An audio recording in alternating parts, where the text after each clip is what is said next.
Darshan and ಗ್ಯಾಂಗ್ನಿಂದ Renukaswamy ಹತ್ಯೆ ಪ್ರಕರಣ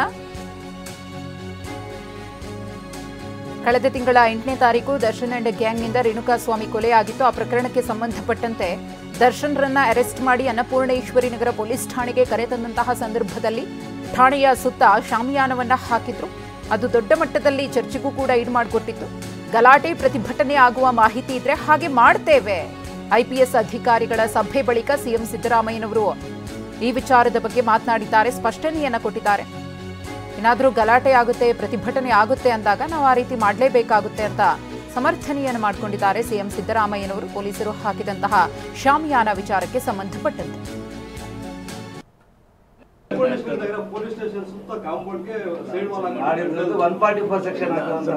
ಇಲ್ಲ 144 ಸೆಕ್ಷನ್ ಹಾಕಲ್ಲ।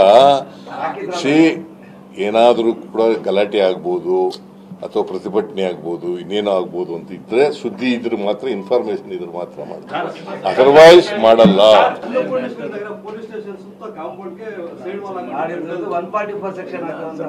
ಇಲ್ಲ 144 ಸೆಕ್ಷನ್ ಹಾಕಲ್ಲ।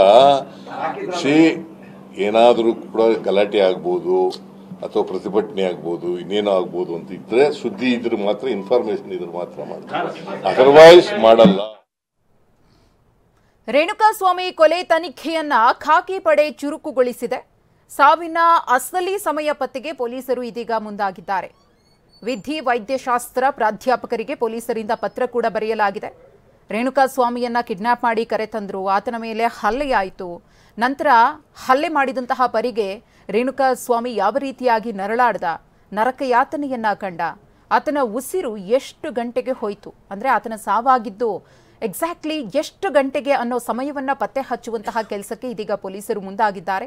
ಆ ಕಾರಣದಿಂದಾಗಿ ವಿಧಿ ವೈದ್ಯಶಾಸ್ತ್ರ ಪ್ರಾಧ್ಯಾಪಕರಿಗೆ ಪೊಲೀಸರು ಪತ್ರವನ್ನು ಬರೆದಿದ್ದಾರೆ। ವಿಕ್ಟೋರಿಯಾ ಆಸ್ಪತ್ರೆಯ ವಿಧಿ ವೈದ್ಯಶಾಸ್ತ್ರ ಪ್ರಾಧ್ಯಾಪಕರು ರೇಣುಕಾಸ್ವಾಮಿ ಯಾವ ದಿನ ಯಾವ ಸಮಯಕ್ಕೆ ಸಾವನ್ನಪ್ಪಿದ್ದಾನೆ, ತನಿಖೆಯ ವೇಳೆ ಆಹಾರ ಸೇವನೆಯ ಸಮಯದ ಬಗ್ಗೆ ಮಾಹಿತಿ, ಸಂಜೆ 4:30ರಿಂದ 5 ಗಂಟೆಯ ನಡುವೆ ಆಹಾರ ಸೇವನೆಯನ್ನು ಮಾಡಲಾಗಿದೆ।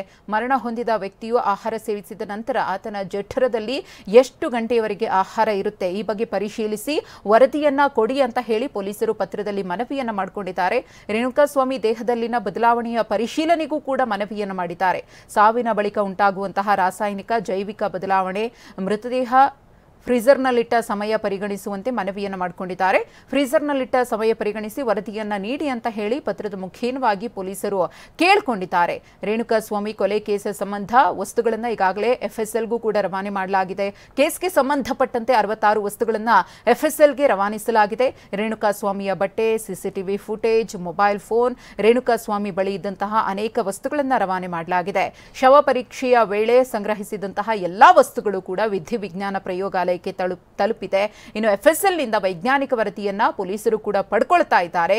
ಆರೋಪಿಗಳು ಪ್ರಕರಣದಿಂದ ತಪ್ಪಿಸಿಕೊಳ್ಳಲು ಆಗದಂತೆ ಇಲ್ಲಿ ಪೊಲೀಸರು ಕಟ್ಟುನಿಟ್ಟಿನ ಕ್ರಮಗಳನ್ನು ಕೈಗೊಳ್ಳುವುದರ ಜೊತೆಗೆ ಏನೆಲ್ಲ ಸಾಕ್ಷ್ಯಗಳನ್ನು ಬಲಪಡಿಸಿಕೊಳ್ಳಬೇಕೋ ಅದೆಲ್ಲ ಕೆಲಸವನ್ನ ಕೂಡ ಮಾಡ್ತಿದ್ದಾರೆ।